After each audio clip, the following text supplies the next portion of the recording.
Hello， 我係 Lily 啊，今日咧同大家介紹呢個屋苑咧，係位於我哋嘅橫琴自貿區國家重點發展嘅一個地區嘅一個屋苑啦。呢個屋苑咧叫做德國城嚟嘅，而且呢個屋苑咧回報率係超級高嘅。咁 OK， 再睇翻我哋下邊嘅配套啦。咁下邊嘅話就係我哋嘅澳門大學嘅一個校區啦，下邊就係嗰個宿舍啦。咁嗰個宿舍咧係住唔到咁多人嘅，咁到時咧好多學生都會租翻我哋呢一度嘅一個屋苑嘅，咁回報率咧係達到100%嘅。咁睇翻外邊嘅環境啦，大家先感受一下，到時住喺呢度啦，哇，環境呢個 view 係非常之正啊，仲可以睇山景啦，同埋我哋嘅河景啦，都係非常之正噶。咁再睇翻啦。嗰度咧就係我哋國家嘅橫琴自貿區嘅一個重點嘅地標性啦，天目琴台啦，而且樓下咧就係我哋嘅澳門新街坊啦，而且仲有埋我哋嘅美食啦，仲有埋我哋嘅直通巴啦，香港直通巴同埋澳門直通巴咧已經係全部滿足得到啦，食飯睇戲咧都可以滿足得到，而且咧呢個校區咧唔單止係大學城啦，仲係埋我哋嘅校區，仲係埋我哋嘅社區，大型嘅校區係非常之正噶。好嘅，依家再睇翻我哋呢個屋苑嘅佈局啦。咁我哋呢個屋苑嘅佈局咧，空間感咧係非常之大噶。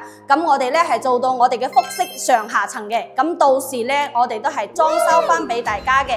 咁呢個屋苑咧，仲有好多個單位嘅，而且唔同嘅戶型。咁 OK 嘅，我再帶大家睇翻我哋第二個戶型究竟係咩料先。好嘅，依家咧帶大家再睇翻我哋嘅第二個戶型啦。咁呢個戶型咧係非常之大嘅，咁呢度咧空間感、採光咧都係非常之通透嘅。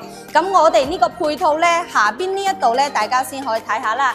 睇翻我哋嘅鏡頭啦，嗰邊咧就係我哋嘅行政中心啦，咁公安局啦，同埋我哋嘅辦證中心啦，同埋我哋嗰啲法院啦，全部都係喺嗰度嘅，咁係非常之便利嘅喎。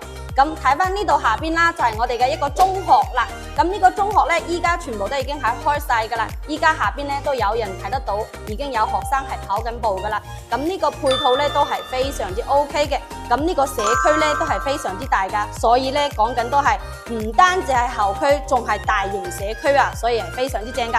咁呢個屋苑嘅回報率咧係非常之超高噶，咁買呢度咧係非常之正噶，咁係值得買嘅。咁呢個戶型咧都係非常之正噶。再睇翻呢一邊咧就係我哋嘅一個，哇，呢個橫琴山啦，呢個景觀咧瞓醒都係非常之舒服啊，呢個環境都係非常之 OK 啊。咁呢個戶型咧都已經係睇晒啦，兩個戶型咧都係 OK 嘅。咁有興趣嘅話，點下邊嘅鏈接 WhatsApp Lily 帶你哋去睇樓啦。